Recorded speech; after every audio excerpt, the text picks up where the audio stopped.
And I hope you guys are having a great start to your week so far, and your Tuesday is being wonderful. So today I wanted to come on because if you're in the Pumped Up Parenting group, you saw my hero's journey. And my hero's journey included some inside information about my childhood and how my dad was someone that yelled at us a lot. But I wanted to go into my father's journey because he is one of my heroes. And even though he yelled at us, there was so much to this man, and he brought so much value to the world that I felt it was also my desire to share all that he was with you, just not all that he wasn't.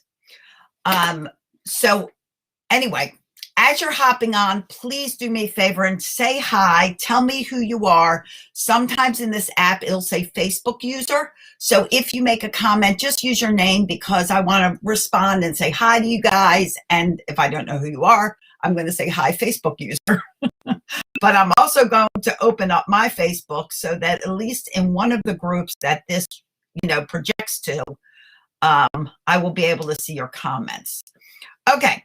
So anyway, so let's get started. First, I want to tell you guys who I am. I am Celia Kibler, as it says right here, and I'm a family empowerment coach and an author of Raising Happy Toddlers, How to Build Great Parenting Skills and Stop Yelling at Your Kids, and 3 great children's books. I am grateful all of me, and being different is fun. So, and you can get those books at celiasbooks.com. All right, but basically, I'm on a mission to stop 1 million parents from yelling at their kids. I equip parents with the tools they need to end generational cycles of dysfunction and abuse and create calm, cooperative childhoods and home environments that everyone in your family can blossom from. That's what I do.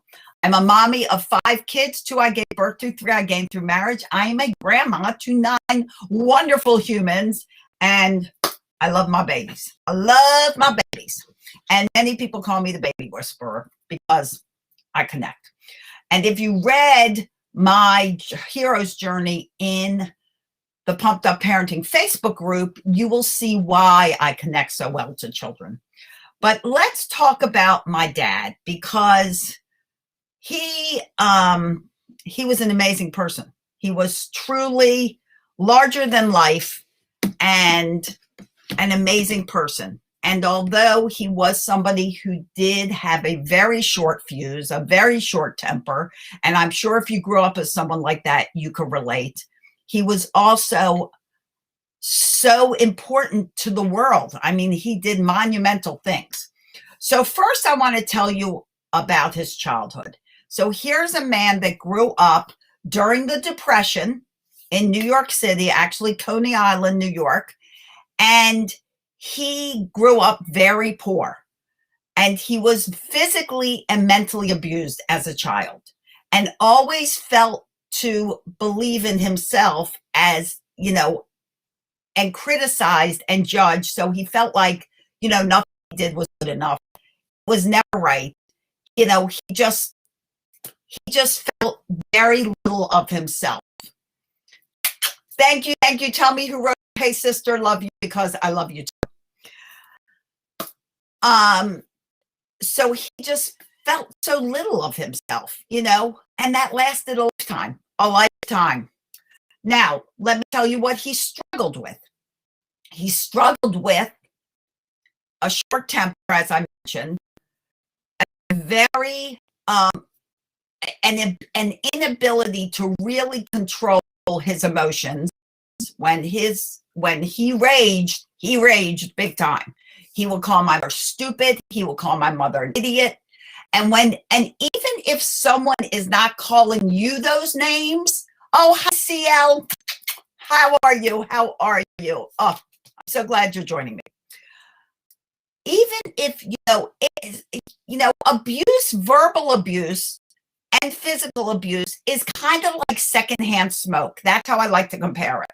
Because if you're in a home or some kind of relationship where you may not be the one receiving the verbal abuse or receiving the physical abuse, it is indirectly affecting you too. Because my mom was always called stupid and idiot and always judged, although he loved her dearly. It was his inability to control these things. He loved mother, and they were married for 70 years. 70, that's a long time. And we used to tell mom what an angel she was, because dad was not an easy person to live with, as amazing as he was. But, when you are surrounded by yelling, surrounded by physical or mental abuse, even if it's not directed to you, it's like secondhand smoke. You're receiving it. I always grew up thinking I was the stupid one. My family was full of geniuses, and I always knew I wasn't one of them. I always believed, that I wasn't one of them. So he struggled with all of this emotional conflict. And he died at 92 in April. He's a World War II veteran. And up until the day he died, we would talk about how much he regretted things that he said to my mother. And he didn't really go into it, but I knew exactly what he meant. And he regretted yelling at us and all of that tension and stress that was created from it. So let me tell you who my dad was. He was extremely generous, extremely loving. You can yell and you can be abusive, but you can also love. And he loved us unconditionally. He always had our back, always. I remember a time when he had to go to the office for my sister, and he canceled a meeting with the Joint Chiefs of Staff because going to the office to the school was more important than that meeting. And that was a big meeting. And a lot of parents wouldn't do that. They'd be like, sorry, I can't make it. I have a meeting with the Joint Chiefs of Staff. Except Dad really had that meeting and he canceled it. He always had our backs. If we needed him, he was there. He was brilliant. He was a lover of music, all kinds of music, even contemporary music, which he judged some of it. But like the first albums he bought us was a Beatles album and a Santana album, Santana Abraxas. The first album he brought us. How cool is that? That's pretty cool from an old guy. So, he was always a lover of music. Now, let me tell you his accomplishments, because literally I could be here all day talking about my father because I love him and I miss him every day. But let me tell you the things he did that affected the world. Hi, Linda. Sorry. Number one, he was part of the first group of five people, including him, that decided to install airplane seatbelts into cars. So because of my dad, when you wrap that seatbelt around your lap and you click it, it is because of him and his buddies that you do that. They did all the preliminary tests. They knew this needed to be done. They did all the government work to get the automotive industry to put him in. Thanks to my dad. And every time I click my seatbelt, I think of him. When we were little, we all had seatbelts. We had seatbelts once this whole started in our cars when no one else did. We were wearing seatbelts from the beginning. He worked on the Apollo missions. And he worked on sending men to the moon. He knew that there was a place greater than us and people needed to journey beyond into space. And he worked hard to get us there. He developed the fastest ship to date. It is in the Guinness World Book of Records, the fastest warship ever. You can look it up. It's called the SES, which stands for Surface Effects Ship. 100A and 100B. It's still in the Guinness World Book of Records. the fastest warship, so that, so that our military had tools that were useful and could empower any attacks on American soil. He was the head of science and technology for the Navy. They were so head of the Spanish flag. It goes on and on. At 13, this man read the entire Encyclopedia Britannica from front to back. You know those little rice paper pages that Britannica has? He read everything. He was one of those guys you never wanted to sit down and watch Jeopardy with because he knew all the answers. I could go on and on. And the reason I'm telling you this, and I'm sharing with you all his incredible, impactful contributions to this earth, is because up to the day that man passed away in April, he never thought he was good enough. And you say, well, look at what you've done. I even, one time for his birthday, I made a banner of how many lives have been saved from seatbelts. And he always said, anybody could have done that. Anybody, I'm not special. Anybody could have done that. And I would say, but you know what, Dad? You did it. You and your buddies decided this was important enough that you made this happen. And look at the lives, the millions and millions and millions of lives you saved. You allowed mothers to stay alive with their kids. You allowed kids to stay alive with their families. You might allow great people that impact the world to stay alive because they snapped that seatbelt. And yet, because of the way he was brought up, because he was constantly yelled at, because he was constantly belittled, criticized, judged, labeled, he never, ever, ever thought he was good enough. He never thought he was successful. And, you want to say, who's more successful than that? Holy cow. Look at what this man has accomplished. And yet he thought it was nothing because he thought he was nothing. When I say that when you yell at your kids and you judge your kids and you criticize them, hi, Tara Lee, and you actually, create negative households where you're never noticing the good they do. You're only noticing when they don't do things so right.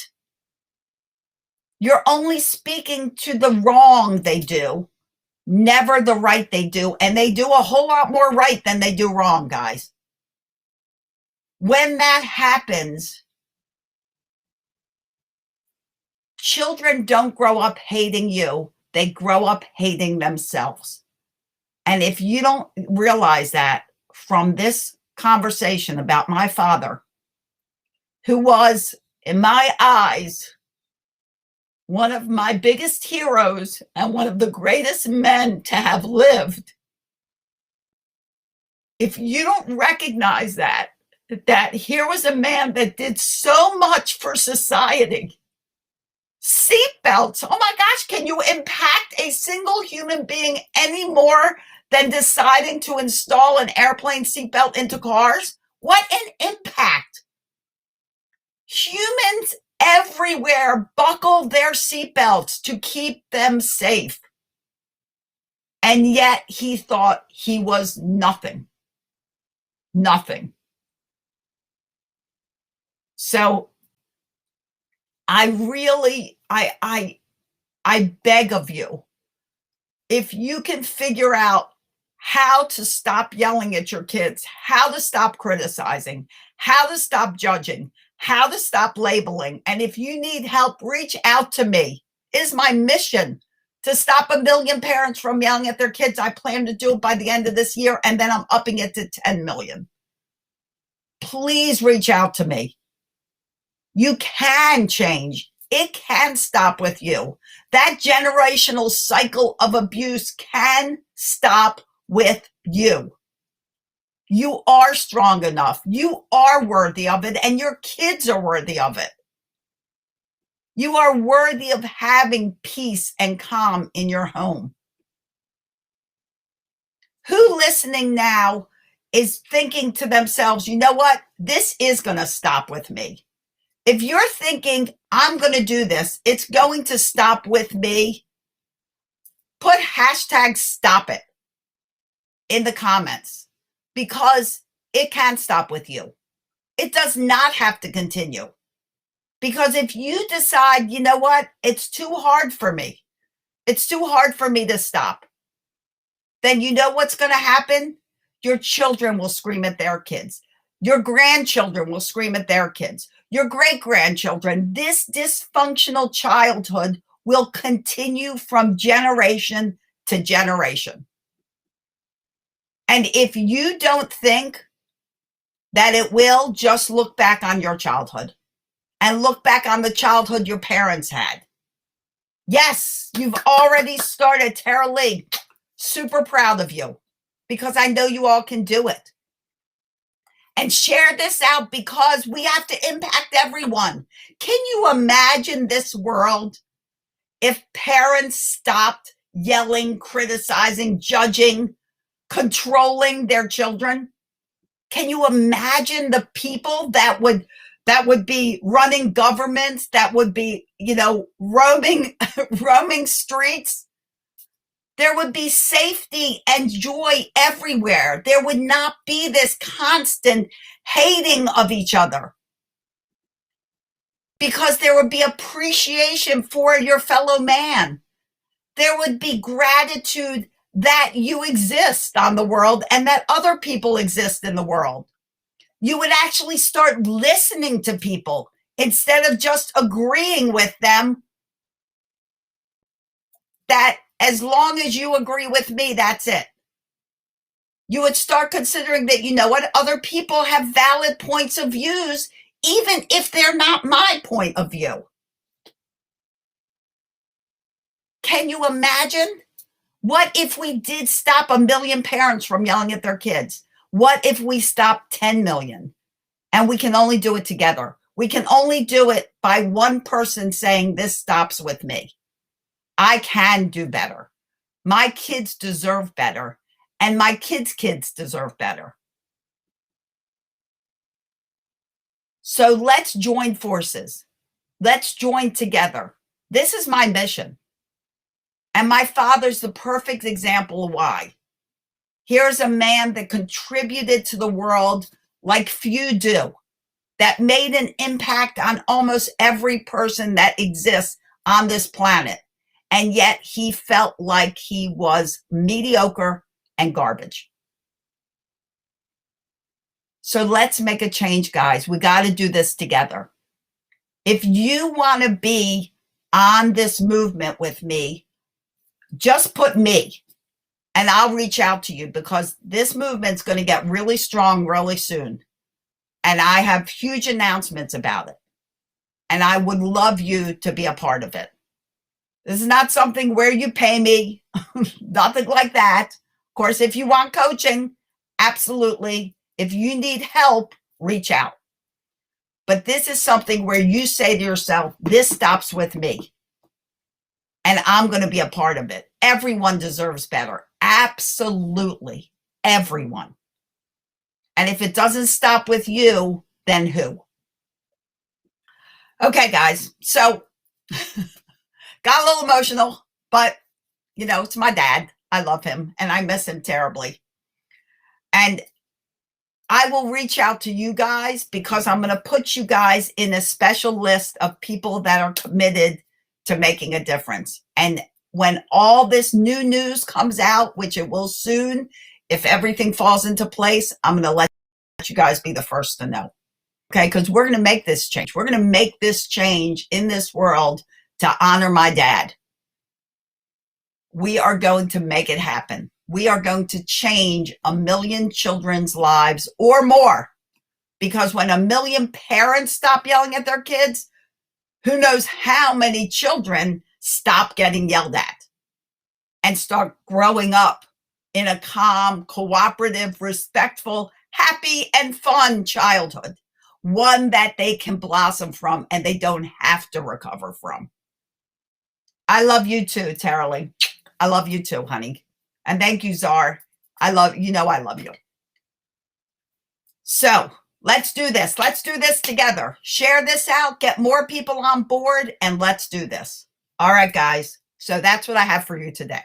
Reach out if you have any questions. Reach out if you need help. That's what I do. That's what I'm here for. I'm here to help you. Okay? And absolutely, let's get on board together.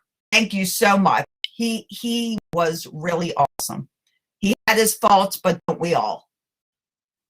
All right, guys. I love you guys to death. I'm so happy you took time out of your busy day to hear my dad's story, because when I posted my hero's journey and pumped up parenting, I certainly did not want it to seem like my dad was a horrible person, because that he was the farthest thing from.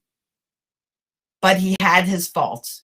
We all have our faults. The thing is now to work to get past these faults, to figure out how you can be better for your kids. Even if you're not a parent, you're an aunt, you're an uncle, you're a teacher, you're a caregiver, you're a grandparent. How can you be better for them? Be intentional, join my mission, and reach out for help if you need it. Because you know what? Reaching out for help is a sign of strength, not a sign of weakness. I'm here to help. All right, guys. Thank you for hopping on. Thank you for listening. Yes, they did do the best they could. Absolutely. And now, if you know you can do better, it's time for you to decide. They did great. They did the best they could. My dad did the best he could. My mother did the best she could. But now it's time for me to recognize the issues that affected my childhood, affected his childhood, and so on, and make a change for the future. You are so welcome. All right, guys. As always, I'll be back Tuesday and Thursdays, 10 a.m. I'll be back on Thursday. And my Clubhouse on Saturdays, if you're in Clubhouse, also 10 a.m. If you don't have an invitation, reach out. I think I have 1 or 2 left. And I can get you into Clubhouse. But we do the parent chat on Saturday mornings. All right, guys. So you all really, I hope you have a magnificent week. I wish you days filled with peace, love, and tons of laughter, because it really is the best medicine. We have to laugh more, not yell more. It's a great thing to replace the yelling with, okay? Get them up and dance and make loud music, and the yelling will stop, and you'll all be dancing and laughing and having fun. All right, guys. I love you dearly, dearly. I can't even tell you how much. Have an awesome day. And thanks for joining me. Bye-bye.